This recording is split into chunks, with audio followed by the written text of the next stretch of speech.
वारीत महिलांच्या डोक्यावर तुळस का असते, या पवित्र परंपरेमागचं रहस्य. ज्ञानोबा तुकोबांच्या पावन वारीत एक दृश्य वारंवार दिसतं.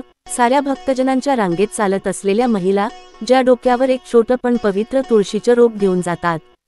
हे पाहून मनात सहज प्रश्न निर्माण होतो, या महिला डोक्यावर तुळस का घेतात? आज आपण या परंपरेचा अर्थ, भावना आणि आध्यात्मिक गुण यावर सविस्तर चर्चा करूया. तुळस भारतीय संस्कृतीतील पवित्र वनस्पती.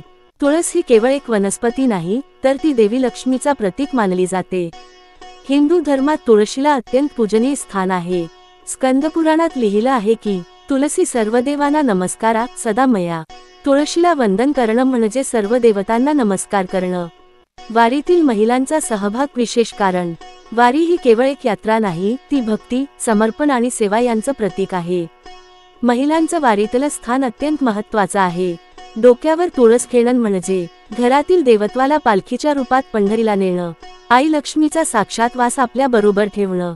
समाजासमोर श्रद्धा, नम्रता आणि भक्तीचं प्रतीक म्हणून मांडणं. तुळस डोक्यावर का घेतात? 5 कारणे. 1. तुळशीला पंढरीच्या विठोबाला अर्पण करण्याची इच्छा.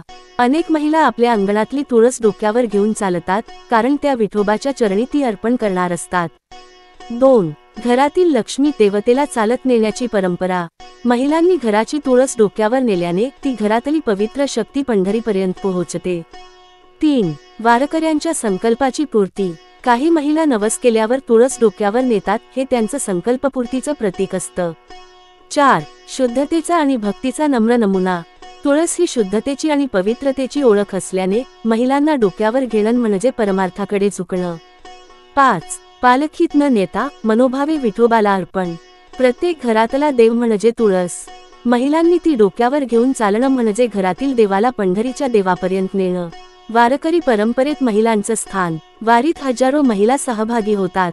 त्यांचं भक्तिपूर्ण आचरण, मनोभाव आणि सामाजिक एकतेचा संदेश अतिशय प्रेरणादायक आहे. डोक्यावर तुळस घेणं म्हणजे भक्ती आणि मातृत्व यांचं संगम. तुळस डोक्यावर घेणं ही केवळ एक परंपरा नाही, ती एक भावनिक, आध्यात्मिक आणि सांस्कृतिक परंपरा आहे. प्रत्येक महिलेनं घेतलेली तुळस ही तिच्या घरचं देवत्व, तिचं मन आणि तिची श्रद्धा विठोबाच्या चरणी वाहणारी असते. हा व्हिडिओ शेवटपर्यंत पाहिलात तर तुमचं श्रद्धास्थान आणखी दृढ होईल. तुमच्या घरी तुळशीचं महत्त्व वाढेल आणि पंढरीची वारी एका वेगळ्या नजरेतून अनुभवता येईल. हा व्हिडिओ तुमच्या आई, बहिणी, काकू किंवा वारकरी मंडळात शेअर करा. तुमचं मत खाली कॉमेंटमध्ये नक्की सांगा. तुम्ही कधी तुळस डोक्यावर घेऊन पंढरपूर वारी केली आहे का? संयोग चिन्ह.